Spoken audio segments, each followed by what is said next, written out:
তিনি সর্বাধিনায়ক হিসাবে দায়িত্ব পালন করেছিলেন।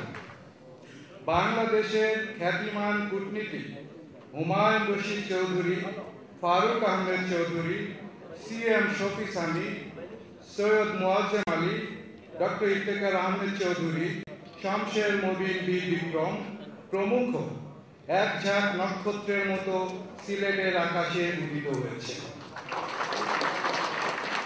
সিলেটের গুণী এবং কৃতি সন্তানদের তালিকা যতই আমরা খেয়াল করব দেখব দীর্ঘ হতেই চলেছে।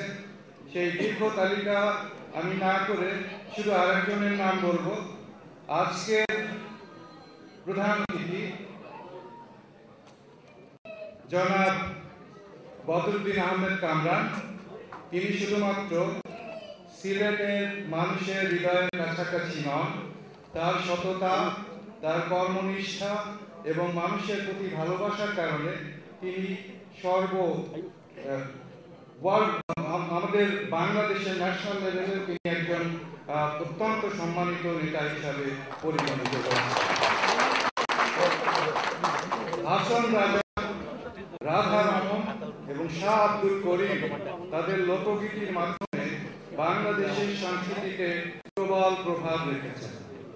প্রবাসী সিলেটিরা বৈদেশিক মুদ্রা পাঠিয়ে দেশের অর্থনীতিতে দীর্ঘদিন ধরে বিশেষ অবদান রেখে চলেছেন। ফ্রান্সে অবস্থিত বাংলাদেশি কমিউনিটিতে সিলেট বিভাগ থেকে আগত জনগোষ্ঠী তাদের সততা, পরিশ্রম ও স্বদেশ প্রেমের মাধ্যমে এক বিশেষ স্থান অধিকার করে আছে। আমার বিশ্বাস প্যারিসের সিলেটি জনগোষ্ঠী ব্যবসা বাণিজ্যের ক্ষেত্রে একদিন লন্ডনের সিলেটি ভাইদের মতোই সফল কাম হবে।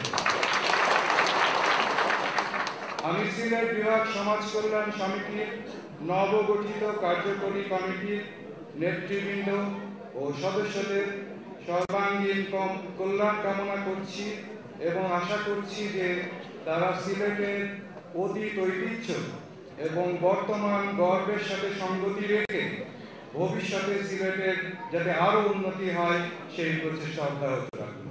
আপনাদের সবাইকে ধন্যবাদ। চৌধুরী গুলাম আকবরের কথা স্মরণ করে বাংলা সাহিত্যের প্রথম মহাকবি আমাদের সিলেট বিভাগের কৃতি সন্তান সৈয়দ সুলতান সাহেবের কথা মনে করে সিলেট বিভাগের ঐতিহাসিক পাঁচগাঁও রাজনগর উপজেলার ঐতিহাসিক স্থানের নাম স্মরণ করে আমি আপনাদের সম্মুখে বক্তব্য নিয়ে আসার জন্য অনুরোধ করতেছি। আজকে সবার প্রধান আকর্ষণ বাংলাদেশ থেকে আগত সিলেটের কৃতি সন্তান জনগণের নির্বাচিত মেয়র, মিষ্টি ভাষার অধিকারী, সাদা শীতের মানুষ, জননেতা জনাব বদরুদ্দিন কামরান সাহেবকে মূল্যবান বক্তব্য নিয়ে আসার জন্য আমি অনুরোধ করতেছি। সিলেট বিভাগ সমাজ কল্যাণ সমিতি ফ্রান্স কর্তৃক আয়োজিত আজকে এই সুন্দর অনুষ্ঠান, এই অনুষ্ঠানে সম্মানিত সভাপতি জনাব দিলওয়ার হোসেন কোয়েস, অনুষ্ঠানে সম্মানিত বিশেষ অতিথি হিসাবে উপস্থিত হয়ে যিনি অনুষ্ঠানের সৌন্দর্য আরো বৃদ্ধি করেছেন, যার প্রশংসায় ফ্রান্সে বসবাসরত আমাদের বাংলাদেশের ভাই বোনেরা পঞ্চমুখ, আমাদের সেই সুযোগ্য আমাদের এখানকার অ্যাম্বাসেডর জীবন প্রজাতন্ত্রী বাংলাদেশ সরকারের জনাব শহীদুল ইসলাম সাহেব, মাননীয় রাষ্ট্রদূত,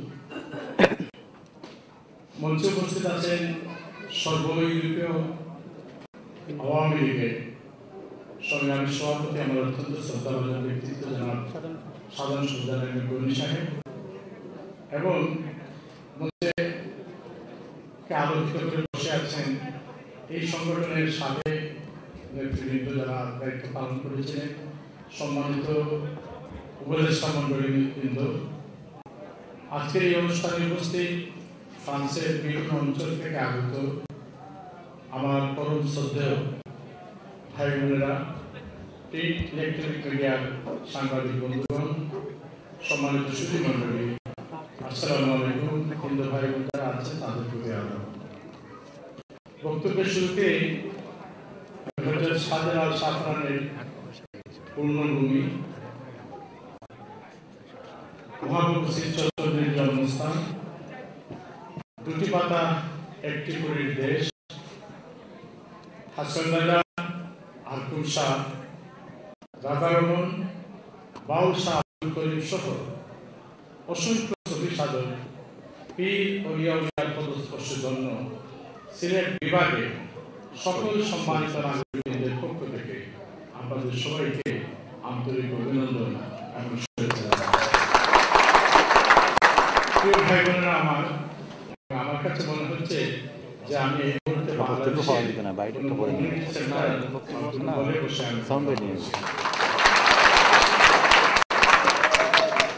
যে প্ল্যাটফর্মে অনুষ্ঠানে আমি এসেছি, এটা মূলত একটা সম্পূর্ণ রাজনৈতিক সংগঠন। সিলেট বিভাগের সকল দলমতের মানুষ, আওয়ামী লীগ, বিএনপি, জাতীয় পার্টি, যারা রাজনৈতিক দল করেন সবাই মিলে এই সংগঠন করেছেন। সুতরাং এখানে আমার রাজনৈতিক বক্তৃতা দেওয়ার খুব একটা সুযোগ নেই এবং সেই মন মানসিকতা নিয়ে কিন্তু আজকে আমি এখানে আসি নাই। যদি কালকে সম্ভব হয় আমাদের সাথে আমি আমার বসার সুযোগ হয়, সেখানে রাজনৈতিক কিছু কথাবার্তা বলবো এবং কালকেই কিন্তু আমি ফ্রান্স থেকে আমার চলে যেতে হবে। আমি সরকারি ছুটি মাত্র 5 দিন আমার হাতে। তাছাড়া যেহেতু একটি রাজনৈতিক দলের একজন কর্মী হিসাবে আমি সিলেটের দায়িত্ব পালন করি, সেই হিসাবে আমাকে এই মুহূর্তে দেশে থাকার এই সবচেয়ে আমার জন্য অনেক প্রয়োজনীয়। তারপরে কেবল আপনাদের আমন্ত্রণে আপনাদেরকে দেখার জন্য আমি এসেছি। আজকে আমরা ফ্রান্সের মতো একটা দেশে আপনারা দেখেন যে ফ্রান্সের সাথে বাংলাদেশের সেই পতাকাটা এখানে আজকে রাখা হয়েছে। এই পতাকাটা তো একদিনে হয়নি, এই পতাকাটা এদেশের মানুষ অর্জন করেছে। বাংলাদেশ নামে একটা রাষ্ট্র প্রতিষ্ঠিত হয়েছে বলে আমার মতো একজন সামান্য মানুষ এসে এই ফ্রান্সে প্যারিসের একটা রায় এসে আপনাদের সামনে বাংলায় কথা বলছি, বাংলায় বক্তৃতা করছি। আজকে আমরা আমাদের জাতীয় সত্তার যে নিজস্ব পরিচয়, সেই পরিচয় বহন করে আমরা আজকে বিশ্বের বিভিন্ন দেশে বসবাস করি। আমি আপনাদেরকে স্লাউট করি, আমি আপনাদেরকে রক্তিম অভিবাদন জানাই, আমি আপনাদেরকে বাংলার 16 কোটি মানুষের পক্ষ থেকে গভীর কৃতজ্ঞতা জানাই যে আজকে কেবল এই ফ্রান্সে নয়, কেবল ইতালিতে নয়, কেবল ব্রিটেনে নয়, আমেরিকা, কানাডা সহ ইউরোপের বিভিন্ন দেশ সহ মধ্যপ্রাচ্যের বিভিন্ন দেশে আমাদের যে সকল ভাই বোনেরা রুটি রোজগারের জন্য সেই দেশের মায়াকে ছেড়ে আত্মীয়স্বজন, পরিবার পরিজনকে বাইরে রেখে আজকে এসে আপনারা যারা এখানে পরিশ্রম করে যে কষ্টার্জিত আপনাদের শ্রমের যে টাকা যে রেমিটেন্স আপনারা দেশে পাঠান, তা দিয়ে বাংলাদেশের জাতীয় বাজেটে একটি সিংহভাগ অংশ পূরণ হয়। সুতরাং আপনারা সবসময় আমাদের কাছে সম্মানিত, সবসময় আপনারা আমাদের কাছে শ্রদ্ধার পাত্র। আপনাদের এই ঋণ আপনারা আমাদের ভালোবাসার মাধ্যমেই কেবল আপনাদের শোধ করতে পারে। আপনারা এই দেশ করার একজন কারিগর, কারণ আপনাদের এই প্রস্তাবিত টাকা না হলে আমাদের যে বিশাল জাতীয় বাজেট, সেই জাতীয় বাজেট আমরা হয়তো করতে পারতাম না। আপনারা পরিশ্রম করেন, সকাল থেকে রাত পর্যন্ত কাজ করেন, নিজের উপার্জিত টাকা ভোগ করতে পারেন না, কারণ গরিব কাটার সাথে তাল মিলিয়ে আপনাদেরকে চলতে হয়। আমরা দেশে যারা বসবাস করি, বরঞ্চ অনেকটা আমরা ভালো আছি। আপনাদের পাওনা টাকা দিয়ে আমরা অনেকটা আরামায়েশের মধ্যে চলি, কিন্তু আপনারা যে টাকা 1 লাখ কষ্ট করে উপার্জন করেন, আপনারা সেই আরামায়েশ সুযোগ করতে পারেন না। যাই হোক, আজকে সিলেট বিভাগ সমাজ কল্যাণ সমিতি ফ্রান্সে তাদের এই কমিটি, যেটা 90 সালে হয়েছিল, সেই প্রতিষ্ঠা লগ্নতে যারা ছিলেন, যারা আজ আমাদের মধ্যে নেই, আমি তাদের রুহের মাগফিরাত, বিদেহী আত্মার শান্তি কামনা করছি।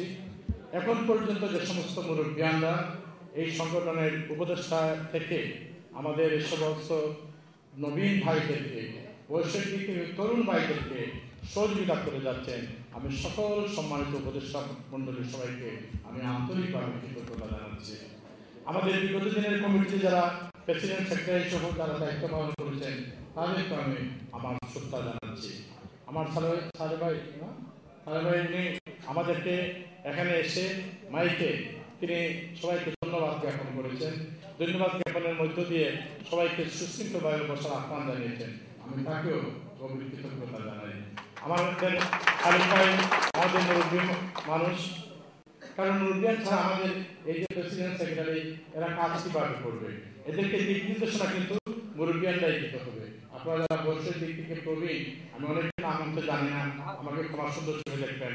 আমি বিনীতভাবে আপনাদের কাছে আপনাদের ভাই হিসাবে আমি অনুরোধ করব যে আপনারা তাদেরকে সবসময় সৎ পরামর্শ, সৎ বুদ্ধিটুকু দেবেন, যাতে করে আপনারা এই সংগঠনটা সুন্দরভাবে সামনে রেখে চলতে পারে। আমি আপনাদের কাছে ব্যক্তিগতভাবে আরেকটি কথা জানাতে চাই, সেটা হলো 2005 সালে যখন বাংলাদেশে একটা বিশাল বন্যা হয়েছিল, সেই সময় 2004 সালে সেই সময় এই ফ্রান্স থেকে আমাকে ফারুক শেখ আমাকে ফোন করেছিলেন। ফোন করে বলেছিলেন যে আমরা সিলেটের মানুষ বসেছি, আমরা এই বন্যা কবলিত মানুষকে আমরা সাহায্য করতে চাই, আমরা কিছু টাকা পাঠাতে চাই, সেই টাকাগুলো আমরা কিভাবে পাঠাবো, কার কাছে পাঠাবো? আমি তখন বলেছিলাম যে তৎকালীন সময়ে বাংলাদেশ জাতীয়তাবাদী দল রাষ্ট্র ক্ষমতায় ছিলেন। আমি বলেছিলাম যে ভাই আপনি হয়তো আমাদের আজকে মরহুম সাইফুর রহমান সাহেব আমাদের বাংলাদেশের একজন অত্যন্ত সুনামধন্য আমাদের অর্থনীতিবিদ এবং অর্থমন্ত্রী ছিলেন। আমি বলছিলাম ওনার কাছে পাঠাতে পারেন, অথবা বিভাগীয় কমিশনার সাহেবের কাছে পাঠাতে পারেন। আর যদি দুজনের কাছে না পাঠান তাহলে তৃতীয় অপশন আমি আমার কাছে দিয়েছিলাম, আমার নাম বলেছিলাম। আমার কাছে টাকা পাঠিয়ে তারা বলেছিলেন যে তারা 2,05,000 কত টাকা পাঠিয়েছেন, ওই টাকাটা যেন আমি সিলেট বিভাগের সব জায়গায় দিই।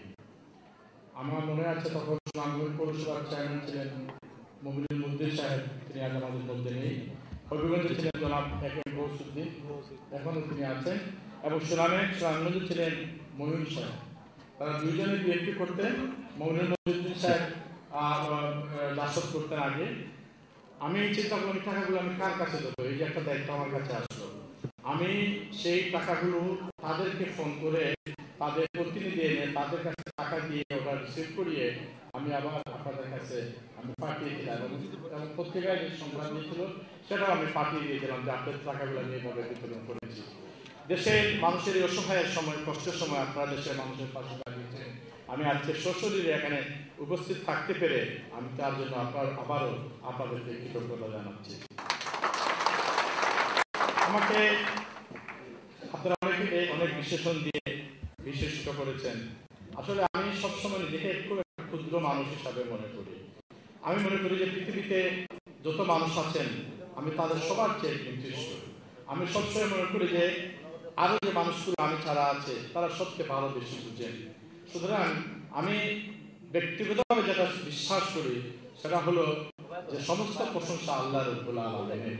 আমরা তারই প্রশংসা করব, আমরা তারই গুণগান গাবো। আল্লাহ রাব্বুল আলামিন পবিত্র কোরআন মাজিদে সূরা আল ইমরান বলেছেন, অতিযু মান তাশা ওয়া তুযিল্লু মান তাশা বিহাদিকাল খায়র ইন্নাকা আলা কুল্লি শাইইন কাদির। আমি যখন বিভিন্ন নির্বাচনে দাঁড়াই, নির্বাচনে যখন আমি বক্তৃতা দিই নির্বাচনের মাঠে, এই আয়াতটা আমি পাঠ করি এবং আমি বিশ্বাস করি যে আল্লাহ পাক নিজেই পবিত্র কোরআন মাজিদে বলেছেন যে আমি মানুষকে সম্মানিত করি, আমি আবার মানুষকে সম্মানিত করি, আমি মানুষকে ক্ষমতা দেই, আমি আবার সেই ক্ষমতা ছিনিয়ে নিই। সুতরাং সমস্ত ক্ষমতা সে আল্লাহ রাব্বুল আলামিনের হাতে।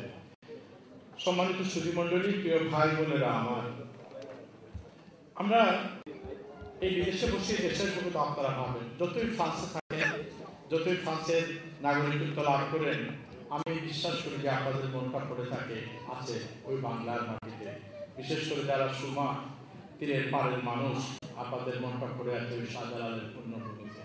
আপনারা সবসময় চান আপনাদের আত্মীয় স্বজন, বন্ধু বান্ধব সবার সাথে দেখা করতে, কিন্তু জীবন সঙ্গে আমি টিকে থাকার জন্য নিজের জন্মভূমিকে রেখে আজকে বিদেশের মাঠে এসে আপনারা কষ্ট করছেন। আপনাদের এই কষ্ট এটা যেভাবে আপনাদের ব্যক্তিগত জীবনের সুখকর হবে, রাষ্ট্রের জন্য সেটা অত্যন্ত মঙ্গলজনক। আমি রাজনৈতিক বক্তব্য যেমন আমি আগেই বলেছি, আমি সিলেট সিটি কর্পোরেশনের মেয়র হিসাবে আমার পরিষদের 36 জন কাউন্সিলর আছে, 27 জন পুরুষ কাউন্সিলর, 9 জন মহিলা কাউন্সিলর। আমি 1995 সালে যখন পৌরসভার চেয়ারম্যান নির্বাচন করি, সে সময় আমি জনগণের সামনে বলেছিলাম যে আমি যদি নির্বাচিত হই, আল্লাহ পাক যদি আমাকে নির্বাচিত করেন, তাহলে আমি সিলেট পৌরসভাকে, তখন পৌরসভা ছিল, আমি রাজনৈতিকভাবে